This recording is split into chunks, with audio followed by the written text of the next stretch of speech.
So if these big and scary new World Eaters possessed models can make it to combat, they're probably not going to struggle too much when they get there. Let's take a look at some confirmed stat lines and melee profiles for the World Eaters 8-bound, and the fairly obscene amount of damage that they can do in close combat.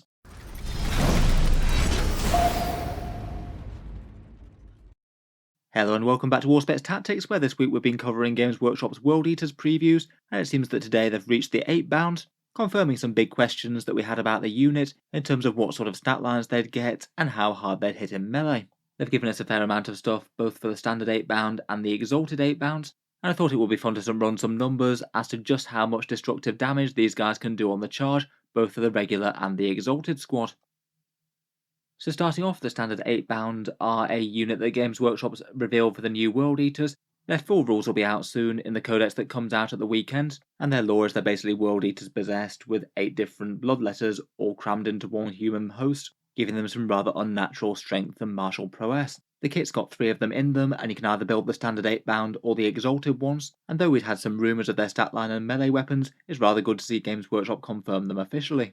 Basically, the stat line looks kind of similar to a Chaos Space Marine possessed model, a movement of 9 inches and hitting on 3s, strength 6 and toughness 5, 3 wounds, 4 attacks, leadership 8, and a 3+ save. They are rumoured to be getting a 5+ invul save as well, being demons. They do have quite a lot of similarities with the standard possessed. They move the same and have the same amount of toughness and wounds, but if they do cost 40 points per model, that will be significantly more than those.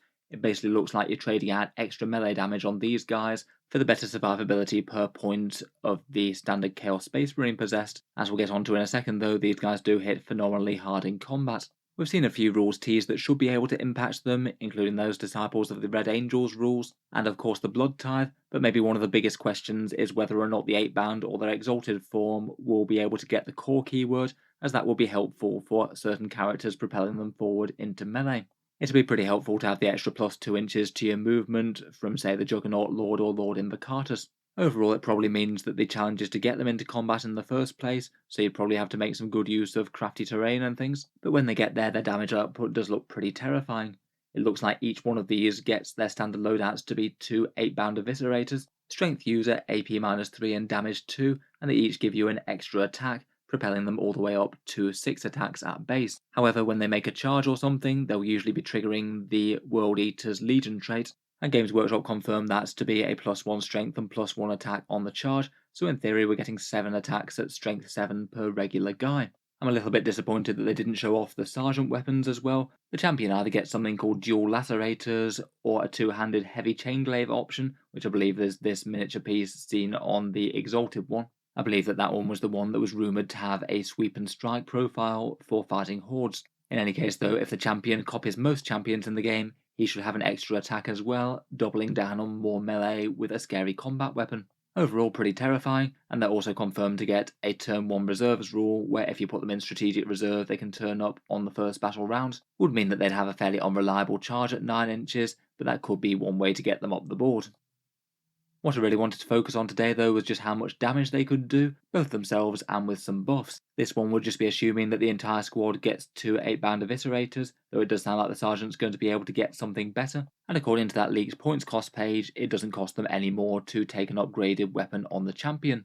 In any case, even before the champion's got any upgrades, on the charge you'd be expecting a pretty crazy 22 attacks at strength 7, AP 3 and damage 2. That's pretty massively threatening out of just 120 points and 3 models, and particularly on a unit that's got a fairly decent charge threat range as well, moving 9 inches isn't exactly slow.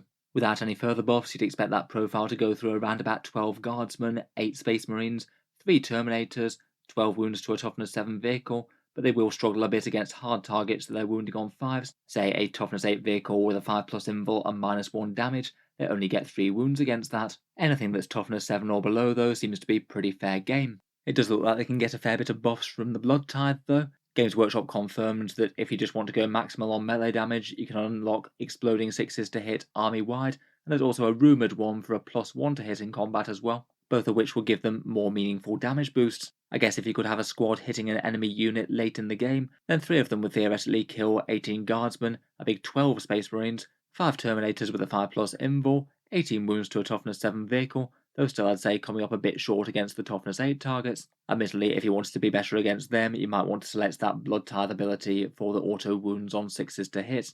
Realistically, this is in theory land a bit. The squad might take damage, and they still might have targets they don't optimally want to charge who might kill them back in return.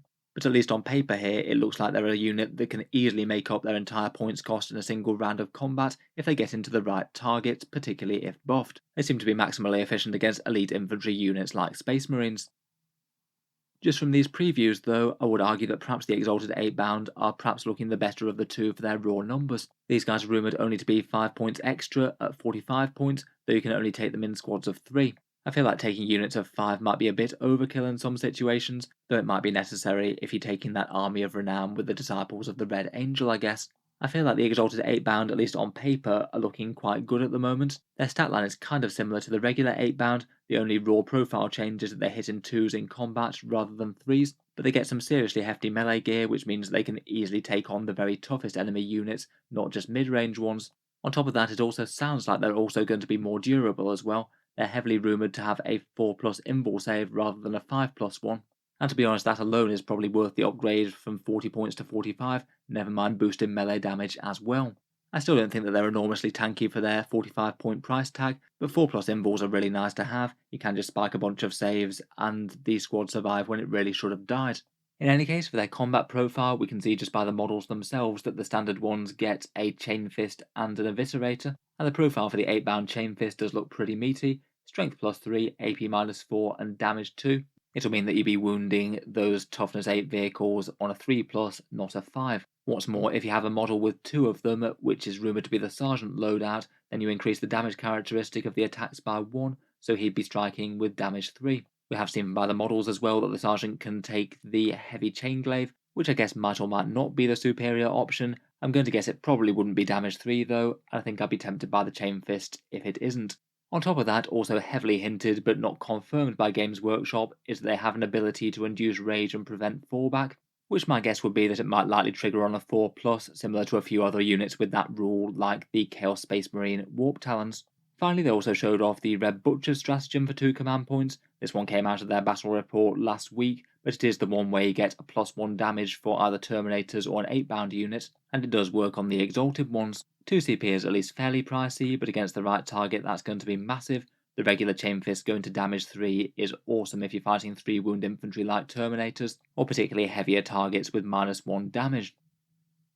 Talking of all that combat proficiency, let's take a look at their numbers. This is for a squad with 2 of the regular guys armed with an Eviscerator and Chain Fist, and then the champion with the dual fists for damage 3. Rumoured to cost you 135 points. On the charge you get these attacks hitting on a 2+, 6 attacks from the unit champion after the World Eater's Legion trait at strength 10, AP -4 and damage 3, 10 attacks at the other 2 guys with the regular Chain Fists at strength 10, AP -4 and damage 2, and then the extra 2 attacks from their 8-bound Eviscerators, which they do get the bonus one with.